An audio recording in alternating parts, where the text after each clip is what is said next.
Adelaide Thompson stood before CNN cameras 24 hours after the incident, gripping a thick folder of documents against Sky National Airlines, America's third-largest carrier.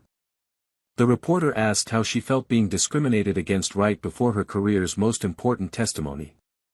Adelaide smiled coldly, declaring they had chosen the wrong person to stop. The camera cut back 24 hours to Atlanta Airport, Gate D27, where everything began with one simple refusal that changed absolutely everything.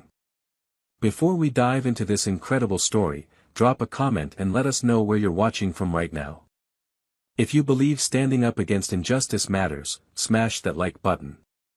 Subscribe and hit the notification bell because stories like this need to be heard. Trust me, what happens next will leave you absolutely speechless. Now, let's go back to where it all started.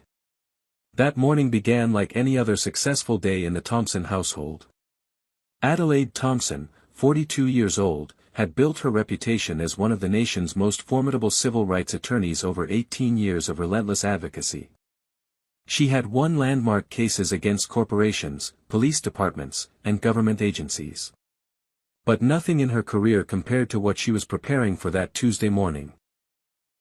In exactly 20 hours, she would stand before the Senate Committee on Civil Rights to deliver testimony about systematic racial discrimination practices in American aviation.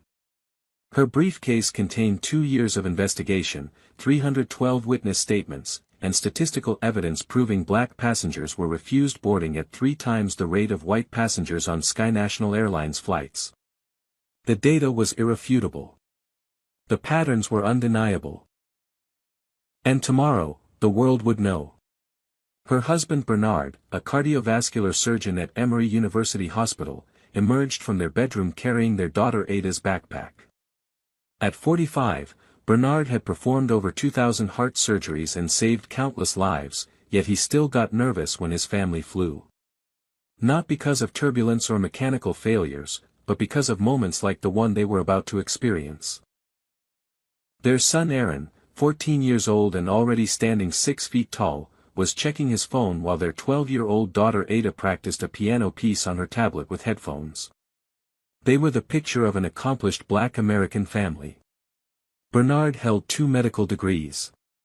Adelaide had graduated top of her class from Yale Law School. Their children attended private school and spoke 3 languages between them. They dressed impeccably, carried themselves with quiet confidence, and had flown first class or business class dozens of times without incident. The family departed their Buckhead home at 3:15 in the afternoon for a 6 o'clock evening flight to Reagan National Airport in Washington. Adelaide had booked their business class tickets 3 months earlier, confirmed them twice, and even called the airline the previous week to verify everything was perfect. She could not be late. The Senate hearing began at 9 o'clock sharp the next morning, and she was the lead witness. Dozens of families were counting on her testimony to finally expose the systemic racism they had endured.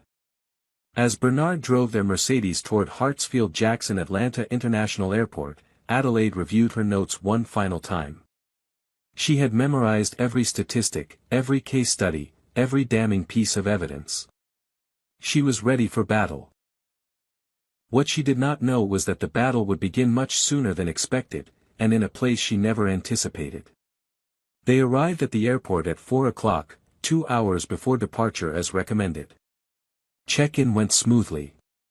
The Sky National agent at the counter smiled professionally, printed their boarding passes, and tagged their luggage without any issues.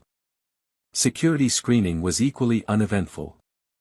Adelaide's legal documents were examined and returned. Bernard's medical bag was swabbed and cleared.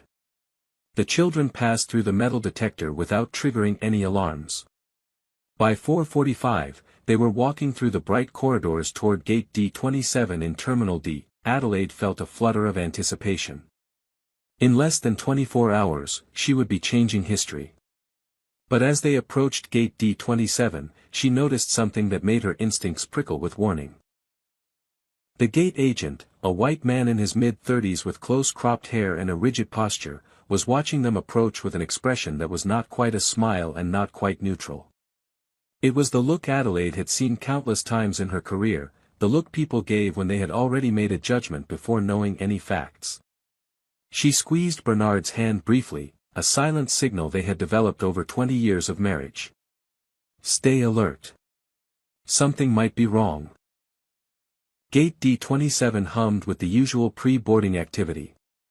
Passengers lined up with carry-on bags, children fidgeted in their seats, and departure announcements echoed through the terminal. Adelaide Thompson approached the podium where Garrett Mitchell, the gate agent, stood typing on his computer. She handed over their 4 boarding passes with a polite smile. Garrett scanned the first pass. The machine beeped red.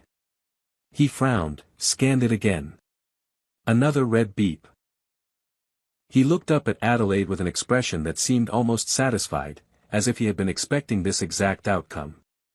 There's a problem with your tickets, he announced loudly enough that several nearby passengers turned to look.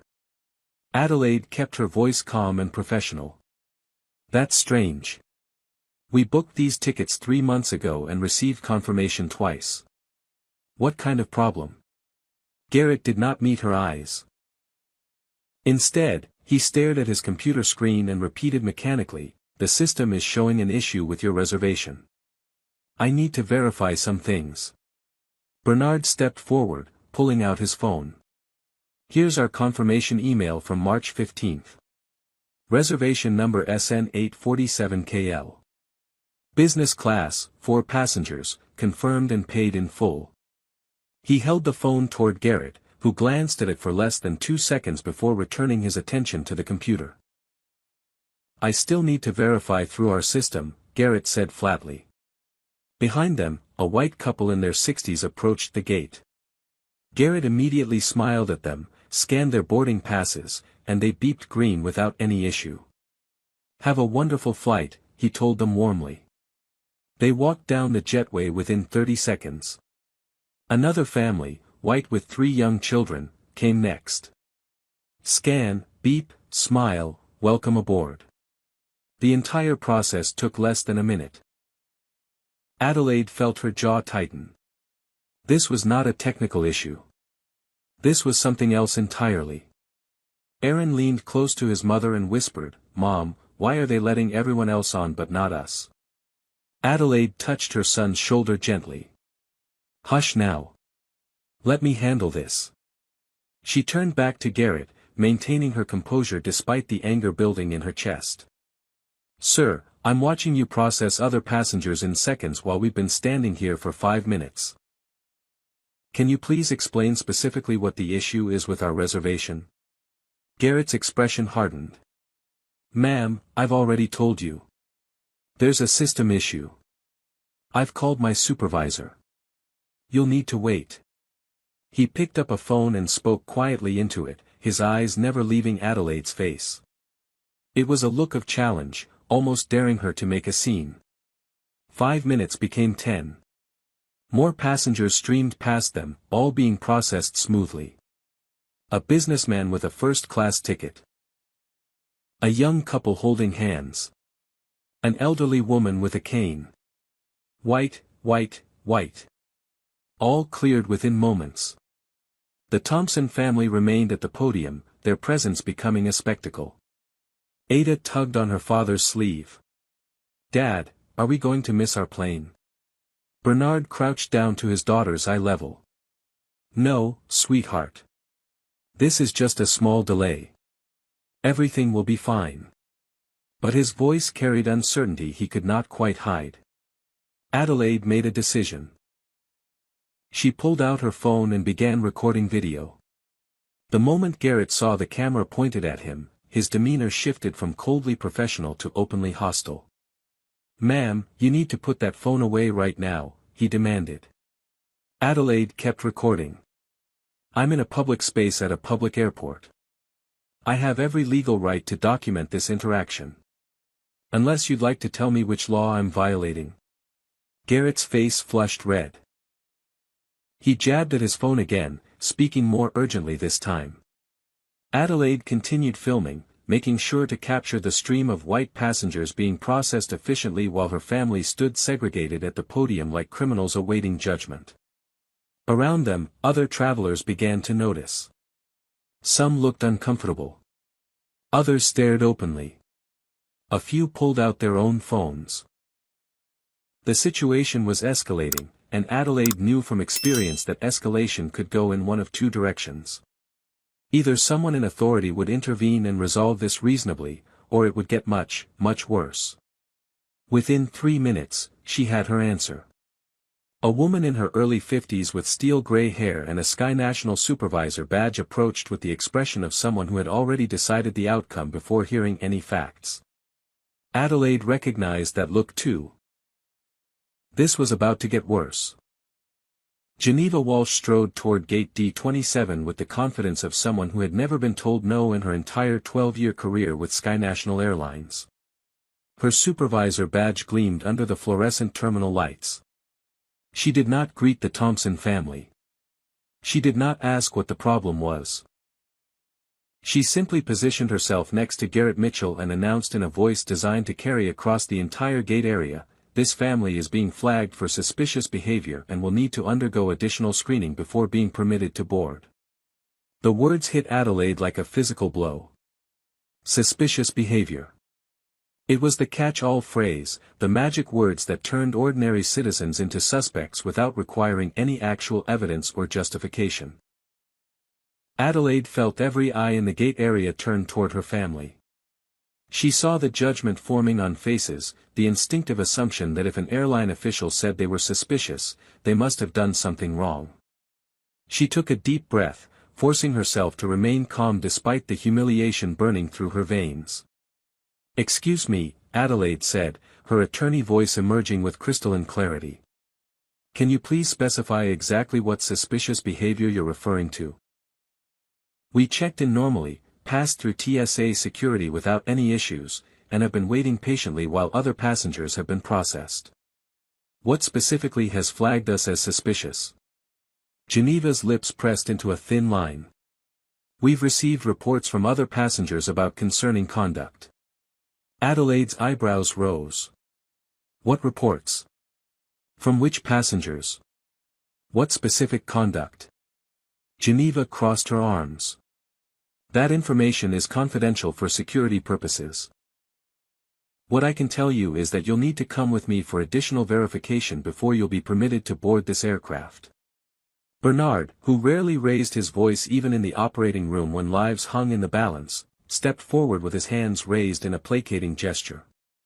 "Ma'am, I think there's been some kind of misunderstanding. My wife and I are both professionals. I'm a cardiac surgeon at Emory. She's an attorney. We've been flying with Sky National for over 15 years. We've never had any kind of incident or complaint. Our children are 12 and 14 years old. We're traveling to Washington for important business. Whatever information you think you have, I assure you it's incorrect." Geneva's expression did not soften even slightly. "Sir, I don't care what your professions are. I'm following security protocols. If you refuse to cooperate, that will be noted and may result in you being denied boarding entirely." The threat hung in the air like poison gas. Adelaide felt Aaron tense beside her, felt Ada's small hand grip her own more tightly. Her children were watching their parents, two highly educated and accomplished professionals, being treated like criminals for absolutely no reason. This was the moment Adelaide had spent her entire career fighting against, and now it was happening to her own family. A voice cut through the tension. "Excuse me, but I've been standing here the whole time and I haven't seen this family do anything even remotely suspicious." The speaker was a white woman in her early 60s, wearing a cardigan and sensible shoes, her silver hair pulled back in a practical bun. Her name tag read Helen. She stepped forward from where she had been waiting to board. "I watched them arrive. They were polite and calm. The only issue has been the gate agent refusing to process their tickets while everyone else was allowed to board immediately. If anyone should be questioned, it should be about why this family is being singled out." Geneva turned her cold gaze on Helen. "Ma'am, unless you're a Sky National employee or security personnel, I need you to step back and mind your own business." Helen did not move. I'm a paying passenger who is about to board a flight operated by your airline. That makes this very much my business, especially when I'm witnessing what appears to be blatant racial discrimination." Other passengers began murmuring. Some nodded in agreement. Others looked uncomfortable but said nothing. The gate area was transforming into a pressure cooker of tension and judgment. Geneva's jaw clenched. She turned back to Adelaide. "You have two options. Come with me now for additional screening, or refuse and be denied boarding. You have 30 seconds to decide." Adelaide looked at her watch. It was 5:30. Boarding would close at 5:50. If they went with Geneva for additional screening, there was no guarantee they would be cleared in time. If they refused, they would definitely miss the flight. Either way, Geneva had engineered a situation where the Thompson family would not be getting on that airplane.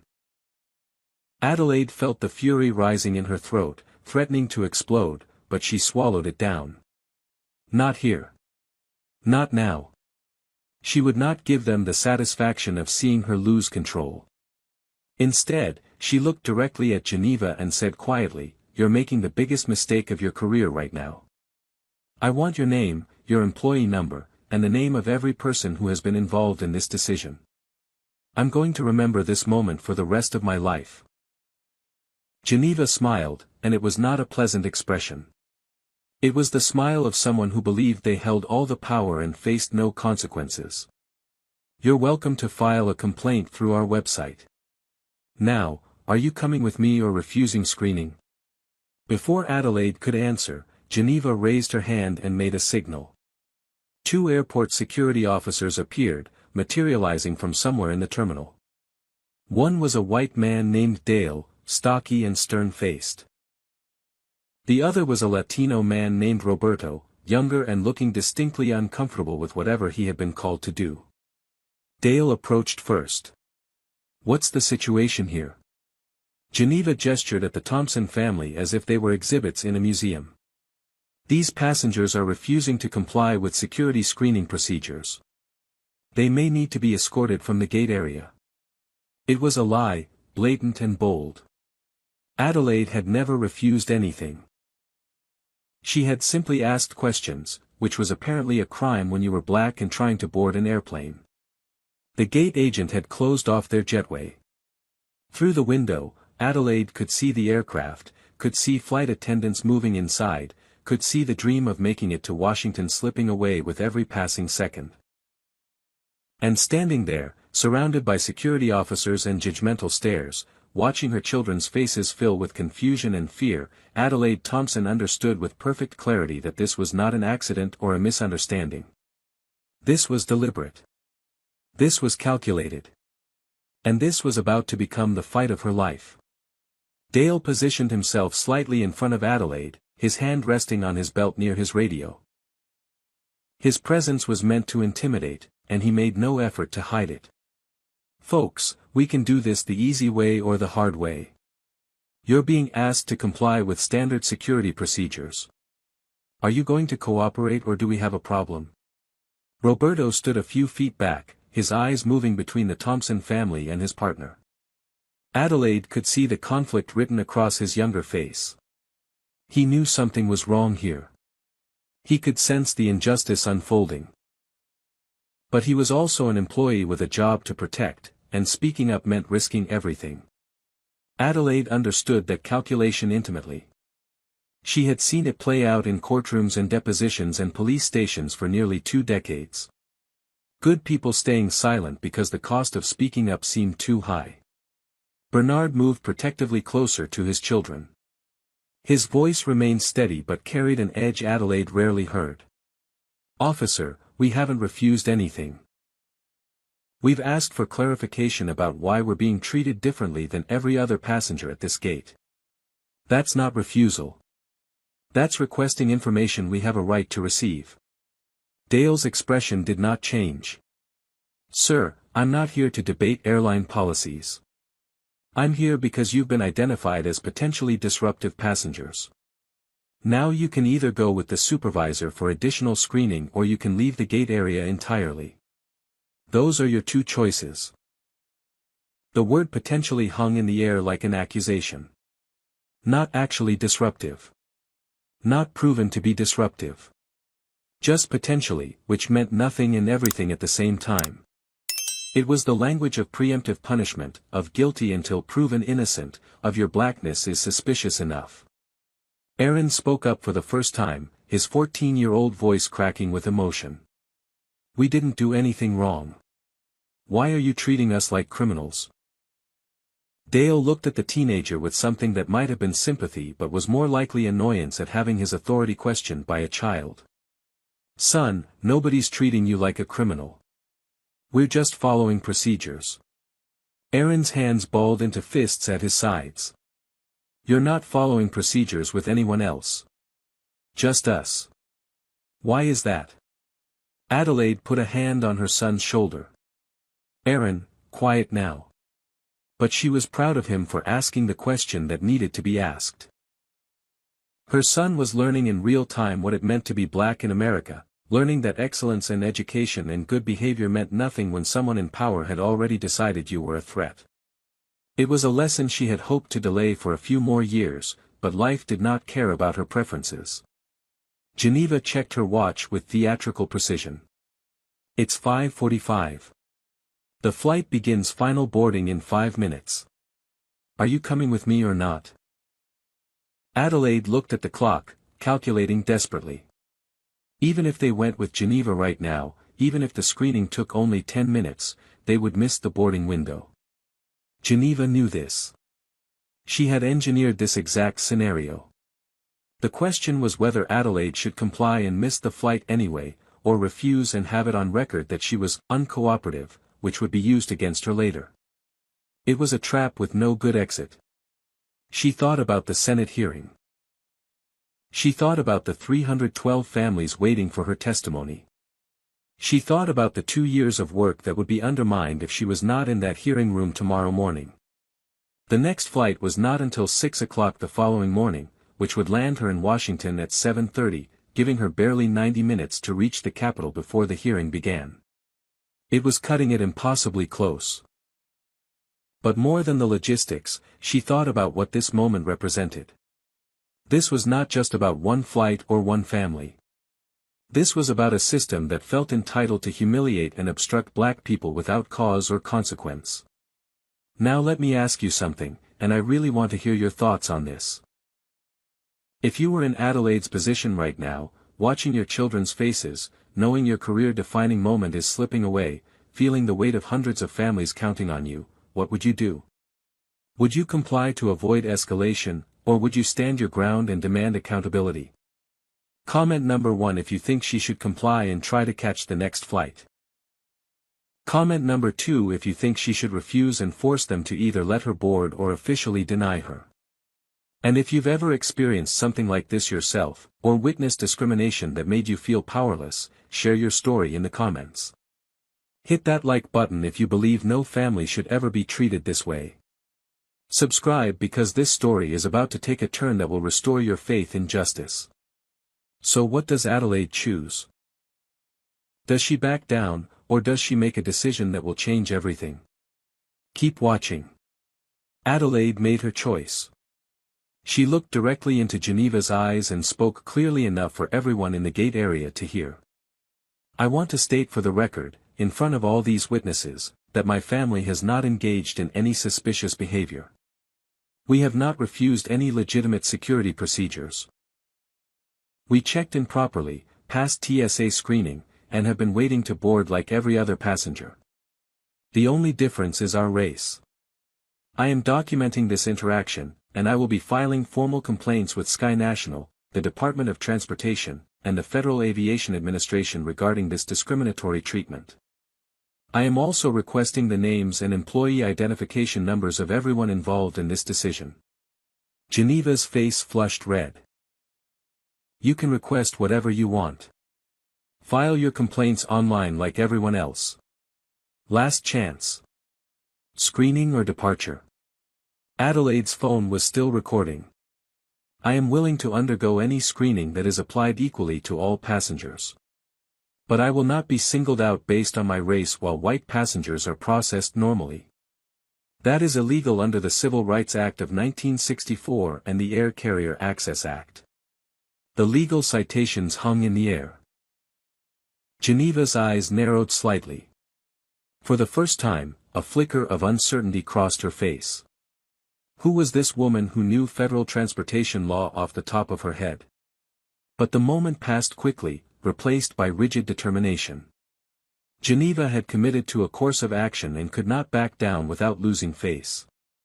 Final boarding call for Sky National Flight 847 to Washington Reagan, the gate announcement crackled overhead. Geneva held Adelaide's gaze for a long moment, then turned to Garrett. Close the door. Deny boarding for these 4 passengers. Garrett's fingers moved across his keyboard. The jetway door began to swing closed. Through the window, Adelaide watched the aircraft that should have carried her to the most important day of her career begin the final preparations for pushback. Bernard's hand found hers and squeezed tight. Ada buried her face in her father's side. Aaron stood rigid, his jaw clenched, holding back tears of frustration and rage. Around them, other passengers stared with expressions ranging from sympathy to discomfort to satisfaction. The door sealed shut with a hydraulic hiss. The Thompson family stood there, boarding passes in hand, watching their flight prepare to leave without them. Helen, the white woman who had spoken up earlier, approached Adelaide quietly. I recorded the whole thing on my phone. If you need a witness, I'll testify to exactly what happened here. Adelaide nodded, not trusting herself to speak without her voice breaking. Geneva turned on her heel and walked away without another word, her job apparently done. Dale and Roberto lingered awkwardly. Roberto looked like he wanted to say something, his mouth opening and closing, but ultimately he remained silent. Dale cleared his throat. You folks need to clear the gate area now. The situation is resolved. Resolved. As if denial of service and public humiliation could be filed away as a simple resolution. Adelaide gathered her family, her hands shaking with suppressed fury. They walked away from gate D27 with their luggage, for successful, educated, innocent people who had just been denied their basic rights in front of dozens of witnesses. Behind them, the plane began to taxi away from the gate, carrying passengers who had been deemed worthy of service. The Thompson family had been left behind. But Geneva Walsh, Garrett Mitchell, and Sky National Airlines had made one catastrophic miscalculation. They had chosen the wrong family to humiliate. And in approximately 12 hours, they would begin to understand exactly how wrong they had been.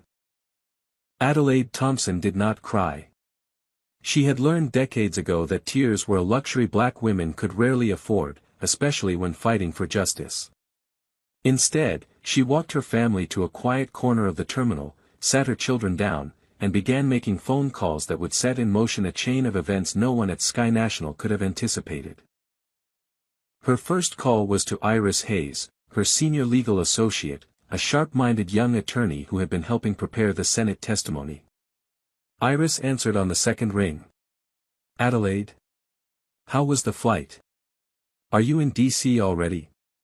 Adelaide's voice came out harder than she intended. Iris, we never made it on the plane. Sky National refused to let us board. No legitimate reason. It was racial discrimination, clear and obvious, and it happened exactly 20 hours before I'm supposed to testify against them. The silence on the other end lasted 3 heartbeats. Then Iris's voice exploded. They did what? Are you serious? Do they not know who you are? Do they not understand you're literally testifying about their discrimination tomorrow? Adelaide felt a grim smile tug at her lips despite everything. Oh, I don't think the gate agents knew. But that's about to become their problem, not ours. Here's what I need you to do. Contact Senator Powell's office immediately. Explain the situation. Tell them I'll be on the first flight out tomorrow morning but it lands at 7:30, so I'll be cutting it extremely close. Send them everything we have, every document, every witness statement, every statistical analysis. Make sure they understand what just happened is a real-time example of exactly what I was coming to testify about. Iris was already typing in the background. On it. What else? Adelaide thought fast. Contact our media list. Every reporter we've worked with. Send them a brief statement that I was denied boarding by Sky National less than 24 hours before testifying about their discriminatory practices. Don't editorialize, just state the facts. Let them draw their own conclusions. And Iris? Start drafting a federal lawsuit. Violation of the Civil Rights Act, intentional infliction of emotional distress, and anything else you can think of. We're going to make them wish they had let us on that plane. While Adelaide worked the legal angles, Helen, the woman who had defended them at the gate, was sitting in seat 12A aboard the very flight the Thompsons had been denied. She pulled out her phone, opened Twitter, and began typing. Her fingers moved with purpose, driven by the righteous anger of someone who had finally seen clearly what many people never wanted to acknowledge. I just witnessed Sky National Airlines forcibly deny boarding to a black family for absolutely no reason. The gate agent processed dozens of white passengers normally but flagged this family as suspicious despite them having done nothing wrong. The mother is attorney Adelaide Thompson, who is literally scheduled to testify before the Senate tomorrow about racial discrimination in airlines. They tried to stop her from getting to that hearing. This is what systemic racism looks like. She attached the video she had recorded, 17 minutes of crystal-clear footage showing the entire confrontation. She included shots of white passengers being processed smoothly, Geneva's hostile confrontation, the security officers, and the final denial. Then she tagged every major news outlet she could think of, added hashtags including Sky National Racism, Justice for the Thompsons, and Airline Discrimination, and hit post. The response was instantaneous. Within 15 minutes, the tweet had 300 retweets. Within 30 minutes, 2,000. Within an hour, the video had been viewed 28,000 times. Journalists began reaching out to Helen for interviews.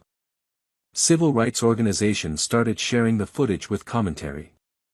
Other passengers who had been on flights or worked for Sky National began flooding social media with their own stories of discrimination.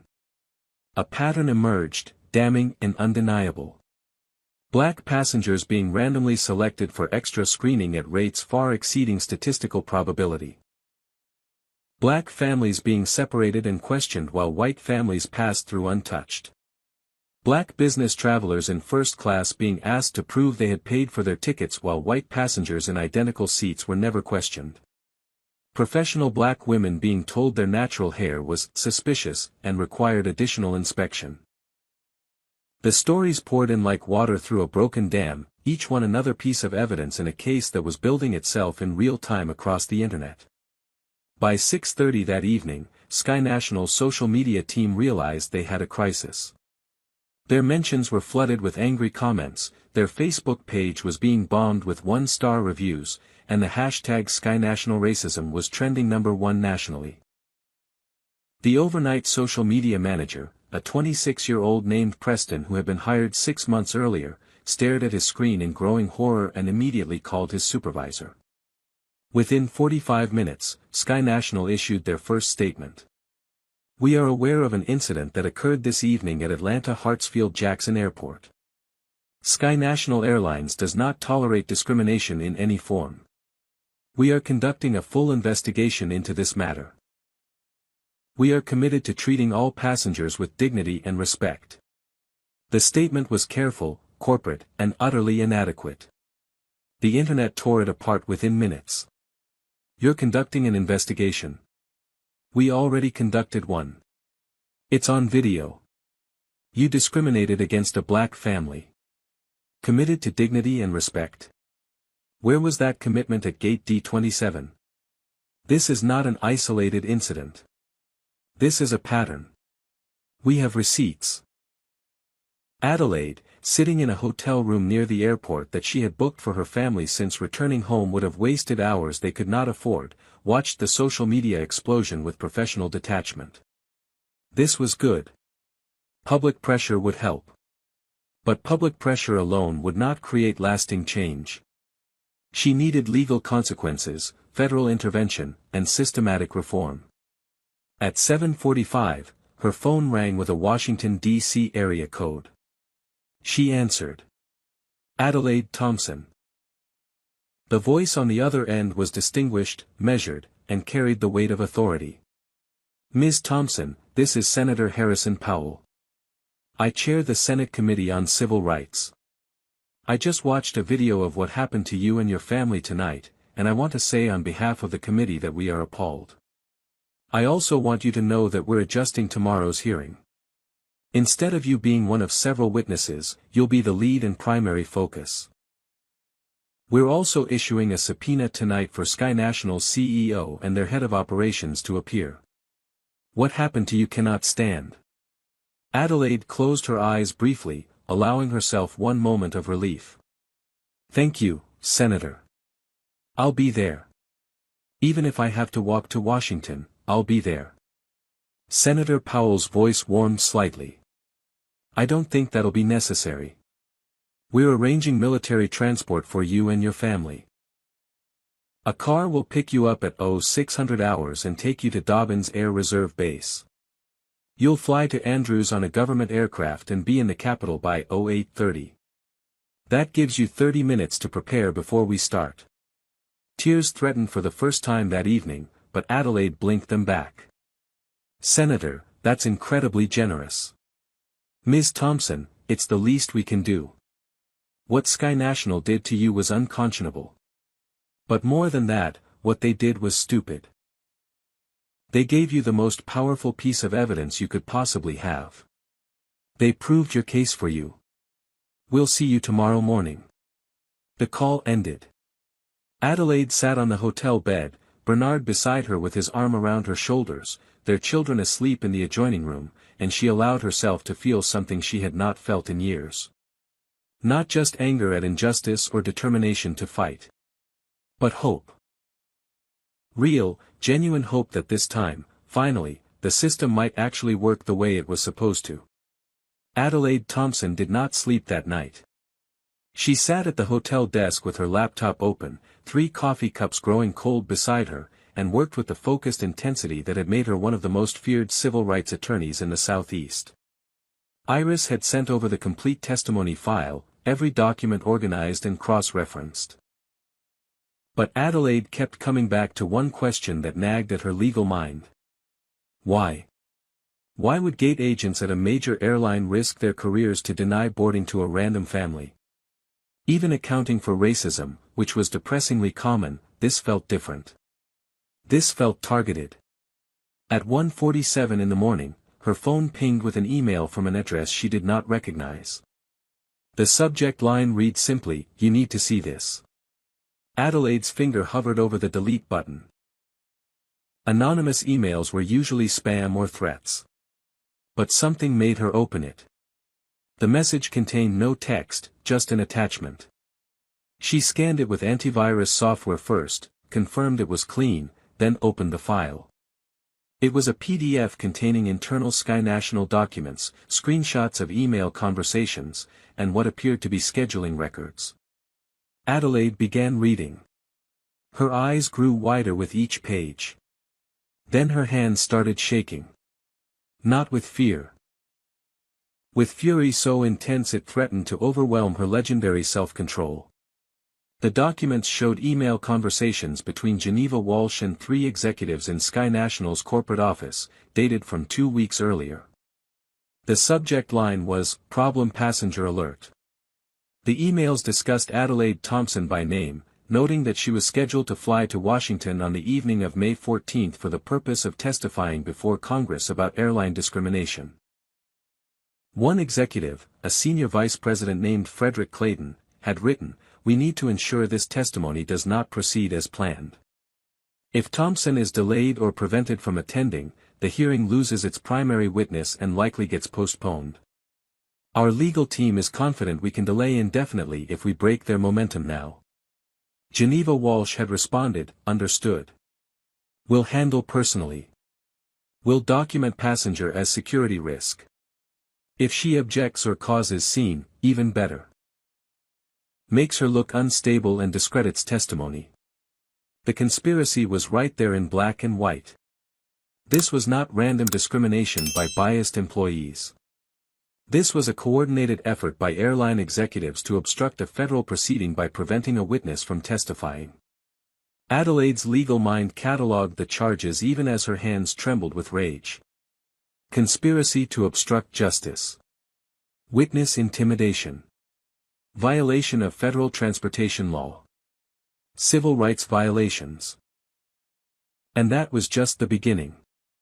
The anonymous email had included more than just the conspiracy. There were records showing that Garrett Mitchell, the gate agent, had 7 formal complaints filed against him for racial discrimination in the past 18 months. Every single one had been dismissed by Sky National's HR department without investigation. One complaint came from a black doctor who had been denied boarding and missed his father's funeral. Another from a black family returning from Disney World with small children. A third from a black businesswoman who had been publicly accused of ticket fraud despite having paid full price for first class. The pattern was undeniable and horrifying. There were also performance reviews for Geneva Walsh showing she had been promoted 3 times in 5 years despite multiple complaints about discriminatory behavior. Her supervisor had written in one review, "Geneva understands the importance of maintaining appropriate passenger demographics on premium routes. She exercises good judgment in passenger selection." Adelaide read that line 5 times, each reading making her angrier. Maintaining appropriate passenger demographics was corporate speak for keeping black people out of first class and business class seats. It was redlining at 30,000 feet. But the most damning document was a training memo distributed to gate agents 6 months earlier. The memo, written by the same Frederick Clayton who had conspired to block Adelaide's flight, outlined a passenger screening protocol that included criteria for identifying high-risk passengers. The criteria included passengers who purchase tickets with short booking windows, passengers traveling in groups of 3 or more, passengers who request seat changes or upgrades, and passengers whose names are flagged in our monitoring system. The memo never explicitly mentioned race. It did not have to. The criteria were designed to disproportionately target black travelers while maintaining plausible deniability. Short booking windows. Black families often could not afford to book far in advance. Groups of 3 or more. Black families traveling together. Seat changes and upgrades. Black passengers trying to access the same premium services as white passengers. And the monitoring system? That was where individual prejudice could be encoded as corporate policy. Adelaide forwarded everything to Iris immediately with a single-line message. "Send this to the FBI, the DOJ Civil Rights Division, and Senator Powell. Do it now." Then she called the number on the anonymous email. A man answered on the 3rd ring, his voice hushed and nervous. "I was wondering if you'd call." Adelaide kept her voice low to avoid waking Bernard and the children in the next room. "Who are you and why are you sending me internal Sky National documents?" The man hesitated. "My name is Roberto Vasquez. I'm one of the security officers who was at gate D27 tonight. I've worked airport security for 6 years, and what I saw tonight made me sick. I knew it was wrong, but I didn't speak up because I was afraid of losing my job. Then I got home and I couldn't sleep. I kept seeing your kids' faces. So I called a friend who works in Sky National's corporate IT. He's the one who pulled these documents. We both know we're probably going to get fired for this, but we also know we can't stay silent anymore." Adelaide felt her throat tighten. "Roberto, what you've given me is evidence of criminal conspiracy. This goes way beyond discrimination. They tried to obstruct a federal proceeding. If you're willing to testify about what you witnessed and how you obtained this information, you could be a protected whistleblower under federal law." Roberto's voice strengthened. "I'll testify. I'll do whatever you need. My father came to this country from El Salvador to escape violence and build a better life. He taught me that staying silent in the face of injustice makes you complicit. I've been complicit for too long. Adelaide spent the next hour on the phone with Roberto, documenting his account of the evening, his observations of the conspiracy, and his willingness to cooperate with federal investigators. When the call ended at 3:20 in the morning, Adelaide had transformed from a victim of discrimination into something far more dangerous to Sky National Airlines. She was now a prosecutor with ironclad evidence, a cooperative witness, and a platform to expose everything in front of the United States Senate in less than 6 hours. She updated her testimony, adding the new evidence and adjusting her presentation to include the conspiracy. She drafted a criminal referral to the Department of Justice. She prepared a motion for a temporary restraining order to preserve all Sky National documents related to the conspiracy. By the time the sky outside her hotel window began to lighten with the first hints of dawn, Adelaide Thompson had built a legal weapon capable of destroying careers, ending corporate policies, and potentially bringing down an entire airline. She allowed herself 1 hour of sleep, setting an alarm for 5 o'clock. When it buzzed, she woke feeling more energized than she had in months. Today was not just about testifying. Today was about justice. Real, concrete, undeniable justice. The black government sedan arrived at the hotel at precisely 6 o'clock in the morning. A Marine sergeant in dress uniform held the door as the Thompson family climbed inside.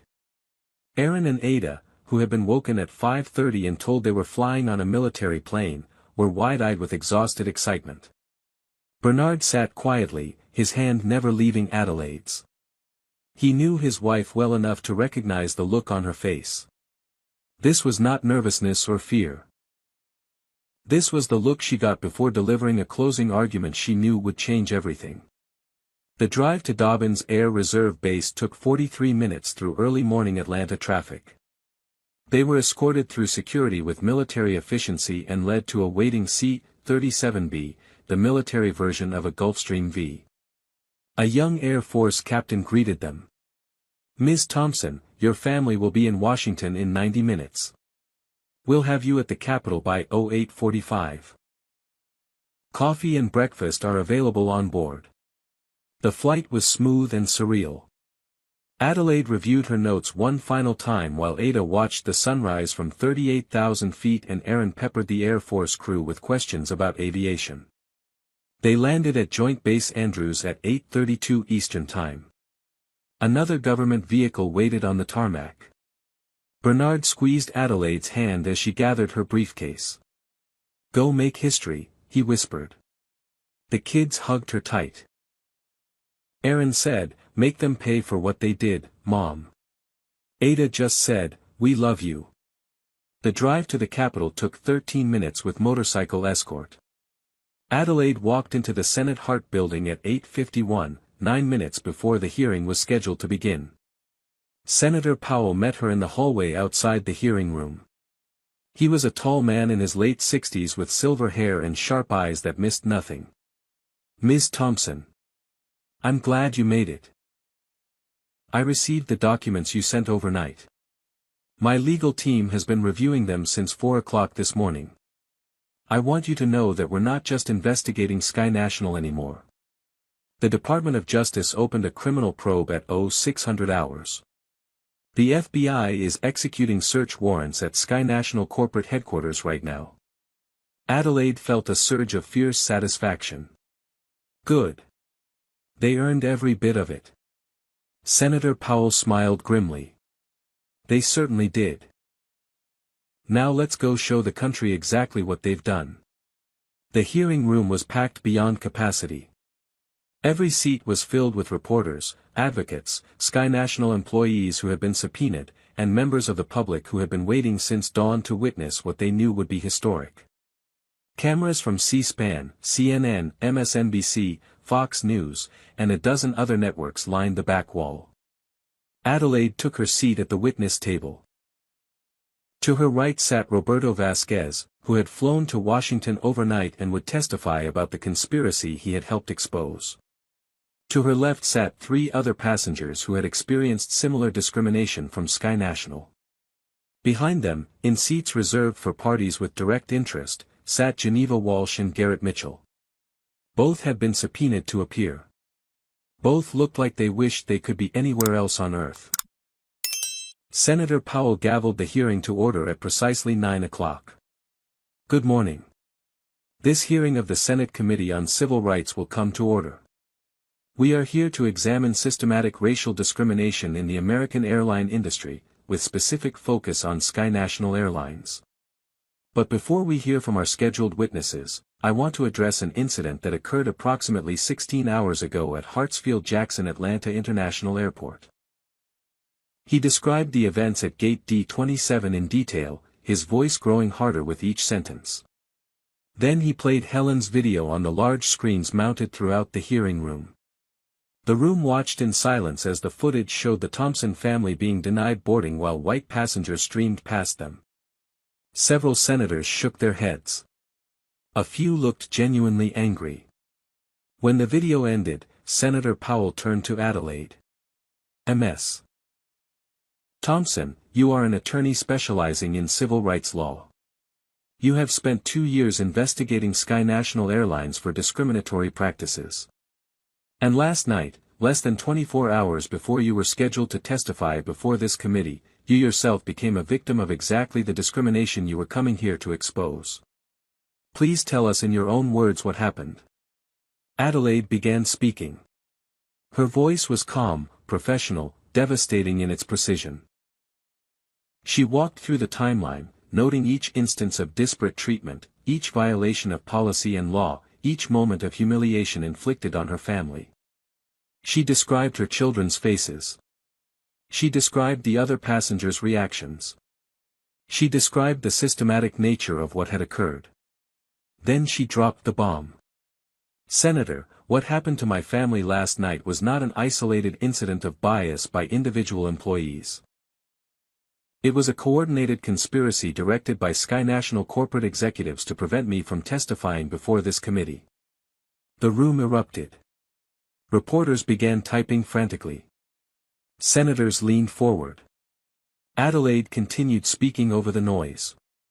Last night I received internal Sky National documents from a whistleblower. These documents, which have been provided to this committee, to the FBI, and to the Department of Justice, show email communications between Gate Supervisor Geneva Walsh and 3 corporate executives, including Senior Vice President Frederick Clayton. The emails explicitly discuss preventing my testimony by ensuring I missed my flight. They refer to me by name. They outline a plan to flag me as a security risk in order to justify denial of boarding. And they express confidence that delaying my testimony would allow Sky National to avoid federal scrutiny. She pulled out printed copies of the emails and held them up for the cameras. This is not just discrimination.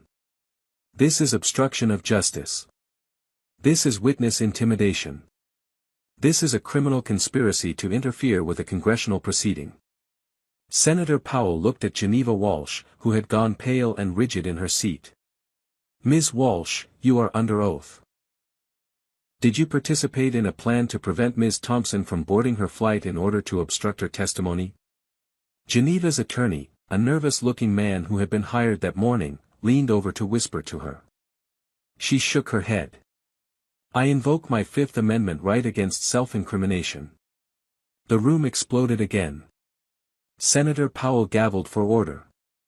Let the record show that the witness has invoked her Fifth Amendment rights.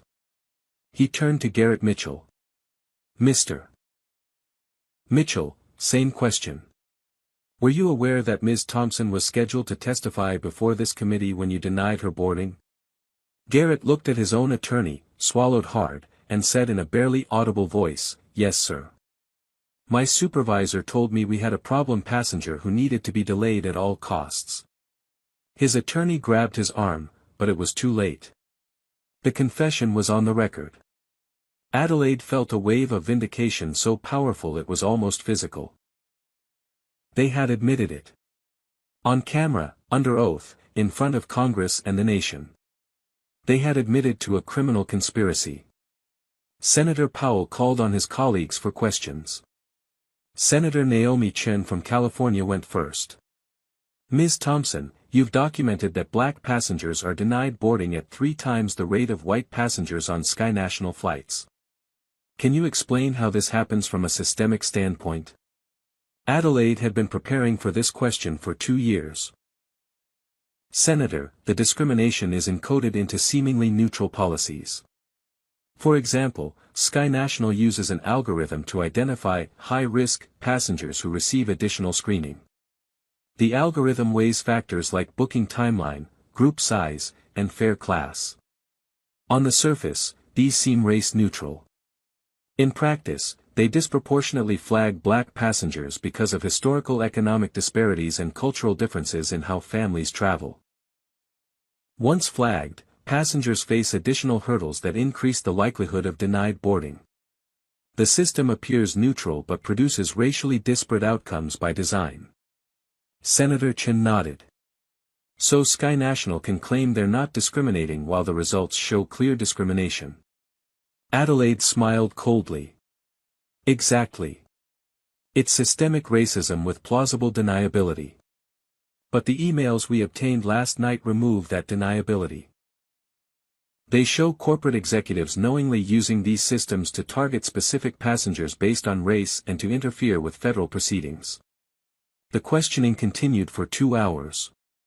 Adelaide presented statistical analyses, witness testimonies, and internal documents that painted a picture of an airline that had systematically marginalized black passengers while enriching itself on their revenue. She showed that black passengers who complained about discrimination were more likely to be banned from future flights. She demonstrated that black employees who reported bias were more likely to be terminated. She proved that the discrimination extended from passenger service to hiring to promotion to corporate culture. It was a comprehensive evisceration of Sky National Airlines, delivered with legal precision and backed by irrefutable evidence. At 11:15, Senator Powell called for a brief recess. As Adelaide stood to stretch, she glanced back at Geneva Walsh and Garrett Mitchell. Both looked destroyed. Their careers were over. Criminal charges were likely. Civil lawsuits were certain. And all of it had been captured on national television. Adelaide felt no sympathy. They had earned every consequence coming their way. The hearing resumed at 11:30 with testimony from Sky National's CEO, Frederick Hamilton. He had not been prepared for any of this. His company's legal team had thought this would be a routine oversight hearing. Instead, he walked into a buzzsaw. Senator Powell did not waste time with pleasantries. Mr. Hamilton, you are the Chief Executive Officer of Sky National Airlines. Are you familiar with your company's passenger screening protocols? Hamilton, a 68-year-old white man who had run the airline for 12 years, adjusted his reading glasses nervously. Senator, we have comprehensive security protocols designed to ensure passenger safety while complying with all federal regulations. That's not what I asked. Are you familiar with the specific protocols that resulted in Ms. Thompson being denied boarding last night? Hamilton hesitated. I became aware of the incident this morning. I want to state clearly that Sky National does not condone discrimination in any form. What happened to Ms. Thompson and her family does not reflect our values. Senator Chen cut in sharply. Mr. Hamilton, we have internal documents showing that your senior vice president, Frederick Clayton, coordinated with gate staff to deliberately prevent Ms. Thompson from boarding. Mr. Clayton reports directly to you. Are you telling this committee you were unaware of a conspiracy to obstruct congressional testimony being carried out by your own executives? Hamilton's face flushed. Senator, I was not aware of any such conspiracy. If those allegations are proven true, the individuals involved will face appropriate consequences. Senator Chen leaned forward. Mr. Clayton is sitting 3 rows behind you right now. Why don't you turn around and ask him if it's true? The room went silent. Hamilton slowly turned in his seat. Frederick Clayton, a thin man in his early 50s with receding hair and wire-rimmed glasses, stared straight ahead and said nothing. Hamilton turned back to the committee. Senator, I think it would be inappropriate for me to interrogate my employees during a congressional hearing. Senator Powell's voice turned icy. What's inappropriate, Mr. Hamilton, is that you've allowed a culture of systemic racism to flourish at your airline while accepting tens of millions in compensation. What's inappropriate is that 7 complaints about racial discrimination by a single gate agent were ignored by your HR department. What's inappropriate is that you promoted a supervisor with a documented history of bias while she was using her position to target black passengers. Don't lecture this committee about what's appropriate. The rebuke landed like a physical blow. Hamilton had no response. He sat in silence while senators from both parties took turns dismantling his defenses, his excuses, and his denials. By the time the hearing adjourned at 1:45 in the afternoon, Sky National Airlines had been thoroughly exposed before the nation. But more importantly, the mechanisms of systemic racism had been laid bare for everyone to see. The aftermath moved with shocking speed. Within 12 hours of Adelaide's testimony, the Department of Justice announced a full criminal investigation into Sky National Airlines for conspiracy to obstruct justice, witness tampering, and systematic civil rights violations. The FBI executed search warrants at Sky National's corporate headquarters in Dallas, seizing servers, emails, and internal communications. Federal agents interviewed dozens of employees, many of whom provided testimony about the discriminatory culture they had witnessed or participated in. By the end of the first week, 3 senior executives including Frederick Clayton had been placed on administrative leave. Geneva Walsh and Garrett Mitchell were terminated immediately and escorted from airline property by security. But they were far from the only casualties. The investigation revealed that 12 other gate agents and 7 supervisors at airports across the country had similar patterns of discriminatory behavior in their records. All were suspended pending investigation. 19 were ultimately terminated. 4 faced criminal charges for their role in the conspiracy to block Adelaide's testimony. The evidence kept mounting. Whistleblowers emerged from inside the company, emboldened by Roberto Vasquez's example and protected by federal whistleblower statutes. They brought forward more internal documents, more emails, more training materials that encoded racial bias into corporate policy. One particularly damning revelation came from a data analyst who had been tracking passenger complaints.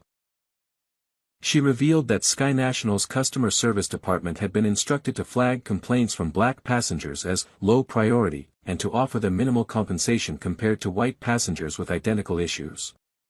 The analyst had questioned this policy and been told it was necessary to manage costs, because black passengers were less profitable as a customer demographic. When she persisted in objecting, she was reassigned to a lower position and ultimately laid off in what the company claimed was a routine restructuring. Adelaide added her to the growing list of plaintiffs in what was rapidly becoming one of the largest civil rights class action lawsuits in airline industry history. By the end of the second week, 347 former Sky National passengers had joined the lawsuit, representing incidents spanning 6 years. The stories were harrowing in their similarity and their impact. A black orthopedic surgeon had been pulled off a flight and accused of ticket fraud despite having platinum status and a confirmed first-class seat, missing a critical surgery as a result. A black family returning from their daughter's funeral had been denied boarding because a gate agent claimed their demeanor was threatening, forcing them to sleep in the airport overnight. A black graduate student traveling to defend her dissertation had been subjected to invasive additional screening that made her miss her connection, delaying her graduation by a semester. A black military officer in uniform had been asked to prove he had authorization to fly first class, a humiliation he endured in front of civilian passengers he had sworn to protect. Story after story, each one a small violence, each one an exercise of arbitrary power against people whose only offense was existing while black. The cumulative weight of the evidence was crushing. This was not about individual bias or isolated incidents. This was about a corporate culture that had systematically devalued black lives, black dignity, and black humanity in service of profit and prejudice. The financial markets responded swiftly. Sky National's stock price dropped 42% in 10 trading days. Credit rating agencies downgraded the company's debt to junk status. Major corporate clients began canceling their travel contracts. 3 banks withdrew lines of credit, citing reputational risk and legal liability exposure. The Department of Transportation took unprecedented action, suspending Sky National's authority to operate international flights pending completion of a comprehensive civil rights audit. The suspension affected 53 routes and cost the airline an estimated $18 million per day in lost revenue.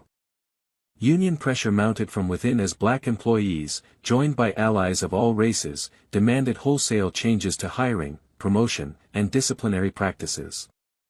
The pilots' union issued a statement saying, "We cannot in good conscience operate flights for an airline that treats passengers and employees with such systematic contempt." Flight attendants staged a coordinated sick-out that grounded 30% of the fleet for 3 days. The pressure became unsustainable. On the 16th day after Adelaide's testimony, Sky National's board of directors held an emergency meeting. At 7 o'clock that evening, they announced that CEO Frederick Hamilton was retiring effective immediately. The official statement cited health concerns, but everyone understood the truth. He was being forced out to save the company. But it was too little, too late. The class action lawsuit proceeded to settlement negotiations. Adelaide, representing the plaintiff class, demanded not just monetary compensation but structural reform. She insisted on the creation of an independent civil rights compliance office with authority to investigate complaints and terminate employees, including executives. She demanded mandatory bias training for all employees, conducted by outside experts rather than corporate HR. She required the implementation of transparent data reporting on passenger complaints, denials of boarding, and security screenings, broken down by race, to be published quarterly and audited annually. She demanded the purging of the algorithmic screening system that had been designed to flag black passengers, replaced with protocols that had been vetted by civil rights experts. And she insisted on $800 million in compensatory and punitive damages to be distributed among the class members.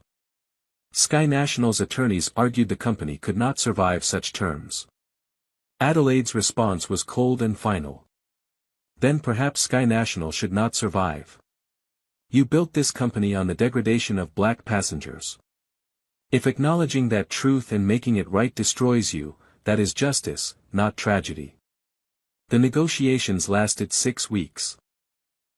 In the end, Sky National agreed to every structural reform Adelaide demanded and paid $780 million in damages. It was the largest civil rights settlement in airline history. But even that was not enough to save the company.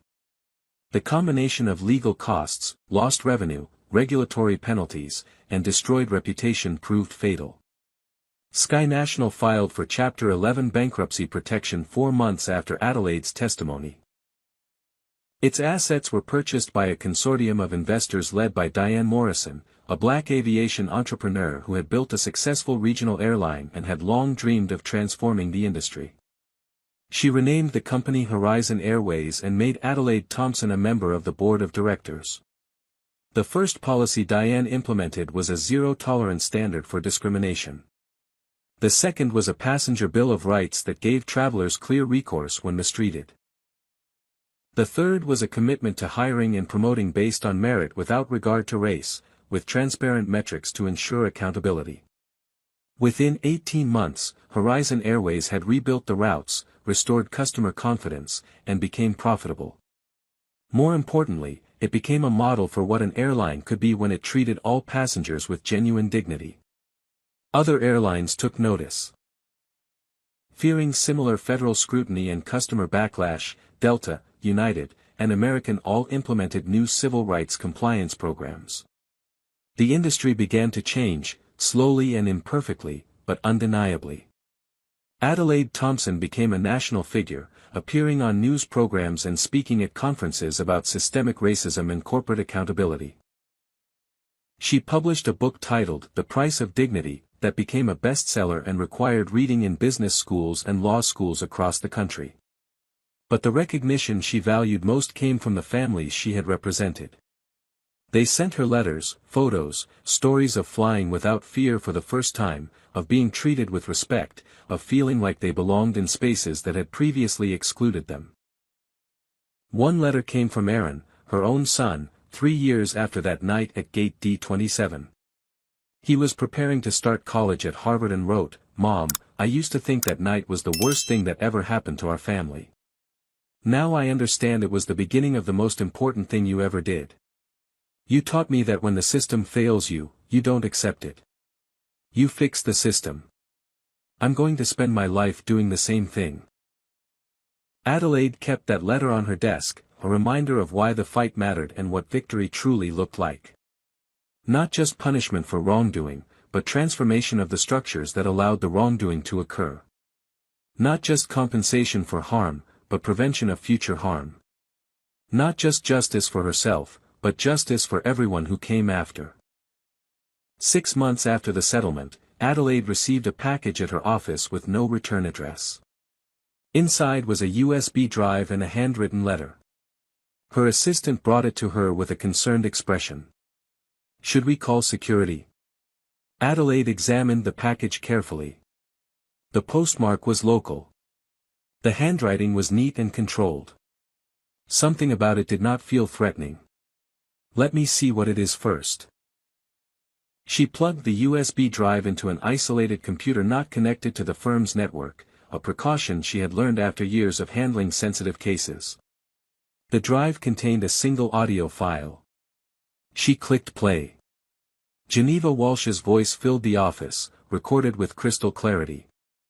"Thompson flies today. She's testifying against us tomorrow." Garrett Mitchell responded, "What do we do?" Geneva's answer was chilling in its casual certainty. "We make sure she doesn't get to Washington. Find any reason to deny boarding. If she objects, call security. The more she protests, the more she looks like a troublemaker. The hearing loses credibility." Garrett sounded hesitant. "What if there are consequences?" Geneva laughed, a sound devoid of humor or humanity. "Corporate will protect us. They always do. We're just enforcing policy." Adelaide's hands began to shake as she listened. This was not just discrimination. This was premeditated conspiracy, captured in the conspirator's own words, eliminating any possibility of deniability or excuse. The recording continued with more damning details. Geneva discussed how to manipulate the computer system to flag Adelaide's reservation. She outlined the script to use with security officers. She even mentioned specific talking points to justify the denial if questioned by media. It was a comprehensive blueprint for obstruction of justice, carried out by mid-level employees who believed they were untouchable because the corporation would shield them. When the audio ended, Adelaide opened the letter. It was from Roberto Vasquez. "Ms. Thompson, I told you I would testify about what I witnessed that night. But there's something I didn't tell you because I was ashamed. I was wearing a body camera that night. It's standard equipment for security personnel at our airport. I recorded the entire interaction at Gate D27, including conversations between Geneva and Garrett that happened before you arrived. I heard them planning it. I knew it was wrong. And I did nothing to stop it. I've been carrying that guilt for 6 months. I'm sending you this recording now because the criminal trial is about to begin, and I want to make sure justice is fully served. I'm also sending copies to the U.S. Attorney and to the judge. I hope this helps ensure that everyone responsible for what happened to your family faces appropriate consequences. I'm sorry I didn't do this sooner." Adelaide sat in silence for a long moment, processing what she had just heard. Then she picked up the phone and called the U.S. Attorney handling the criminal case against Geneva Walsh, Frederick Clayton, and the other Sky National executives. "I just received new evidence you need to hear immediately. The recording changed everything." Geneva and the executives had been preparing to argue that their actions, while perhaps misguided, had not risen to the level of criminal conspiracy. They planned to claim that denying Adelaide boarding was a judgment call about security, not a deliberate plan to obstruct congressional testimony. The audio recording destroyed that defense. It proved premeditation. It proved coordination. It proved corrupt intent. When the U.S. attorney played the recording in court 3 weeks later, the defendant's lawyers requested an immediate recess. Within 2 hours, they returned with a plea offer. Geneva Walsh pled guilty to conspiracy to obstruct a congressional proceeding and deprivation of civil rights under color of law. She received a sentence of 12 years in federal prison. Garrett Mitchell, who had played a lesser role and showed genuine remorse, pled guilty to the same charges and received 4 years. Frederick Clayton and 2 other executives, who had orchestrated the conspiracy from corporate headquarters, received sentences ranging from 6 to 9 years each. The judge, a black woman named Justice Patricia Hendricks, delivered a statement at sentencing that Adelaide would remember for the rest of her life. The defendants in this case believed they could use their positions of power to silence a voice that threatened their interests. They believed they could degrade and humiliate a family without consequences. They believed the system would protect them because it always had before. They were wrong on every count. Ms. Thompson and her family showed extraordinary courage in the face of injustice. They refused to be silenced. They refused to accept discrimination as inevitable. They stood up not just for themselves but for hundreds of other passengers who had been similarly mistreated. Because of their courage and determination, a system that protected bias and punished victims has been dismantled. Because of their willingness to fight, other families will travel with dignity they would have been denied. The sentences imposed today reflect the seriousness of the crimes committed. But more than punishment, I hope these sentences send a message that no one, regardless of their position or power, is above the law or beyond accountability when they violate the civil rights of others. 1 year after that night at Gate D27, Adelaide stood in the same spot where her family had been denied boarding. The airport had installed a bronze plaque on the wall near the gate. It read, "Dedicated to those who fought for equal treatment in the skies." May we never forget that justice requires courage, persistence, and the refusal to accept injustice as normal. In honor of the Thompson family and all who have stood against discrimination. Aaron and Ada stood beside their mother, both taller now, both changed by the experience in ways that would shape the rest of their lives. Ada, who had cried that night in confusion and fear, now spoke regularly at her school about civil rights and standing up for others. Aaron, who had asked why they were being treated like criminals, was writing a memoir about the experience that would later help him gain admission to Harvard with a full scholarship. Bernard wrapped his arm around Adelaide's shoulders. "How does it feel to be back here?" Adelaide looked at the plaque, then at the stream of passengers moving through the terminal without fear or harassment, passengers of every race and background being treated with equal dignity because the system had been forced to change. "It feels like the fight was worth it. Every moment of humiliation, every hour of work, every sacrifice our family made. It was worth it because things are different now. Not perfect, but different. Better." A young black mother with 2 small children walked past them toward a gate. She was relaxed, laughing at something her daughter said, carrying business-class boarding passes without any apparent concern that she would be questioned or stopped or humiliated. She represented everything Adelaide had fought for. The right to travel without fear. The right to exist in public spaces without being presumed criminal or suspicious. The right to dignity that required no justification or explanation. Aaron noticed his mother watching the family. "That could have been us, if things were different." Adelaide shook her head. "No, baby. That is us. That's who we would have been if this had never happened. But we're something different now. We're the people who made sure what happened to us doesn't keep happening to others. We're the ones who broke the system that needed breaking." Bernard smiled. "And they picked the wrong family to mess with." Adelaide laughed, the first truly light-hearted laugh she had managed in months. "They really did. They saw a black family and assumed we would be easy targets. They had no idea who they were dealing with.